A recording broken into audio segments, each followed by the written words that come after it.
This week offered a vivid snapshot of how rugby union's financial and competitive ecosystems continue to evolve, and, in some cases, fracture. Across two hemispheres, two clubs illustrated very different realities, one struggling to stay afloat despite a compelling purpose, the other attracting deep-pocketed investment despite modest recent results. Meanwhile, questions about competitiveness, league structures, and player incentives continue to swirl. And just to remind everyone why the sport still captivates, a dazzling try in France may already be staking a claim as the best of the season worldwide. Diverging financial realities. Few contrasts could be starker than those seen this week between Moana Pasifika and Exeter Chiefs. Moana Pasifika, a team founded with a powerful mission, to provide a professional pathway for Pacific Island players and strengthen rugby in that region, appears to be nearing the end of its Super Rugby journey. On the other side of the world, Exeter Chiefs are preparing for a new era backed by significant external investment, having secured support from Black Knight Sports and Entertainment. At face value, this outcome feels counterintuitive. Exeter, while a well-run and stable club, has not been among the elite performers in recent seasons. Since their remarkable double triumph in 2020, winning both the English Premiership and the European Champions Cup, they have slipped into mid-table obscurity, finishing in the bottom half of the Premiership for 5 consecutive seasons following their runners-up finish in 2021. They are not a historically dominant brand like Leicester Tigers or Harlequins, nor are they based in a global metropolis. Yet they have managed to attract serious investor interest. Moana Pasifika, by contrast, offered something unique, a team representing Pacific Island heritage on a global stage, with strong cultural identity and a clear developmental purpose. In theory, this should have appealed to investors seeking both impact and growth potential. However, despite those qualities, the franchise has struggled to secure sustainable financial backing.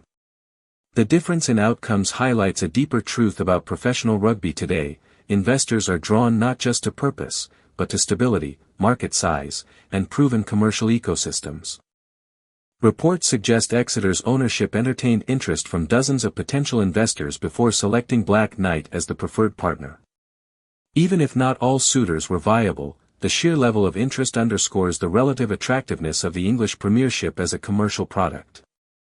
Meanwhile, Moana Pasifika's inability to secure similar backing raises uncomfortable questions about the viability of Super Rugby's current financial model. The sustainability question. The struggles of Moana Pasifika also shine a light on broader issues within Super Rugby. If a competition featuring just 11 teams across Australia and New Zealand cannot provide sufficient financial stability for all its participants, what does that say about its long-term sustainability? The league has already undergone multiple restructures in recent years, shrinking and adapting in response to changing economic realities. Yet the challenges persist. One of the core issues is geography. Moana Pasifika's identity is rooted in the Pacific Islands, but logistical and financial constraints have meant that the vast majority of their matches have been played in Auckland rather than in Samoa or Tonga. Over 5 seasons, only 2 matches have been hosted in the Pacific Islands themselves.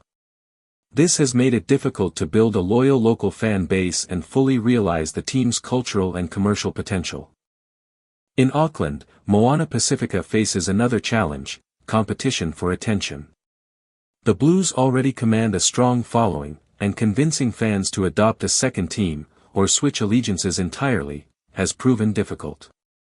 Without consistent crowds or a strong local revenue stream, the franchise has been heavily reliant on external funding, which has ultimately proven insufficient. The implications extend beyond a single team. If Super Rugby cannot retain a franchise designed specifically to support Pacific Island talent, it risks undermining its own developmental goals. The league was partly intended to provide a pathway that would keep players in the Southern Hemisphere, reducing the flow of talent to Europe and Japan. Yet recent player movements suggest that this goal is not being achieved. Player migration and shifting priorities. The departure of promising players from Super Rugby to Northern Hemisphere clubs is becoming increasingly common. One recent example is Fehi Fineanganofo's move from the Hurricanes to Newcastle Falcons. For a young player with aspirations of representing New Zealand, choosing to leave Super Rugby at this stage is telling. It suggests that the perceived benefits of playing in the Premiership, financial security, exposure, and possibly lifestyle considerations, are beginning to outweigh the traditional pathway to international selection. While Super Rugby still produces world-class talent, its ability to retain that talent is under pressure. The Premiership's double-edged sword. While the English Premiership appears to be winning the battle for investment and talent, it is not without its own issues.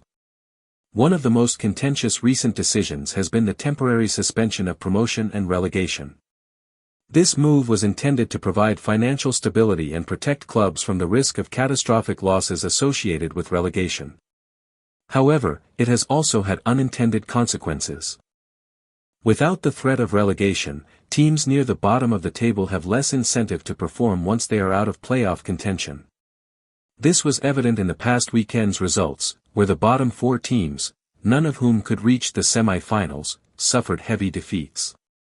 Collectively, they were outscored 248-49, an average margin of 62-12 per match. While high-scoring games can be entertaining, such lopsided results raise questions about competitiveness. If a significant portion of the league is effectively playing exhibition matches in the closing stages of the season, it risks diminishing the overall product. Fans may lose interest, and investors may begin to question the league's long-term appeal. Identity, marketing, and investor appeal. One area where the Premiership continues to excel is in marketing and brand identity. Each club has a distinct personality, and the league has done a strong job of promoting its teams and narratives. This has helped to create a compelling product for fans and investors alike. Exeter Chiefs, for example, may not have the historical prestige of some rivals, but they have built a clear identity over the past decade. Their rise to prominence, culminating in the 2020 double, demonstrated what a well-run club can achieve. Even in recent seasons, as results have dipped, the club has maintained a reputation for stability and professionalism. This contrasts with the challenges faced by newer or less established teams like Moana Pasifika. Without a long history or a large domestic market, building a sustainable brand is significantly more difficult. And in a sport where financial margins are often tight, these differences can be a reminder of rugby's magic. Amid all the financial analysis and structural debates, it is important not to lose sight of what makes rugby special. This week, in France's top 14, a moment of brilliance provided a timely reminder. Section Paloise, commonly known as POW, delivered a stunning 54-22 victory over Bayonne on their home turf. The match featured a breathtaking team try that is already being talked about as a potential global try of the season contender. It was the kind of play that encapsulates everything fans love about the sport: skill, creativity, teamwork, and flair. The enduring appeal of the top 14. The top 14 stands out not just for its quality of play, but for its structure. Unlike the Premiership, it retains promotion and relegation, ensuring that every match carries significance. Teams at both ends of the table have something to play for, whether it is a playoff spot or survival. This constant tension helps to maintain high levels of competitiveness throughout the season. It also creates opportunities for smaller clubs to make an impact, as POW has demonstrated. In many ways, the top 14 represents a model that balances financial power with sporting integrity. Looking ahead. As rugby continues to navigate a rapidly changing landscape, the lessons from this week are clear. Financial stability, competitive integrity, and player retention are all interconnected challenges that require careful management. For Super Rugby, the priority must be finding a sustainable model that supports all its teams, including those with unique missions like Moana Pasifika. Without this, the competition risks losing both talent and relevance. In the end, the future of the game will depend on finding the right balance between these elements, ensuring that rugby remains not only financially viable, but also compelling and true to its roots.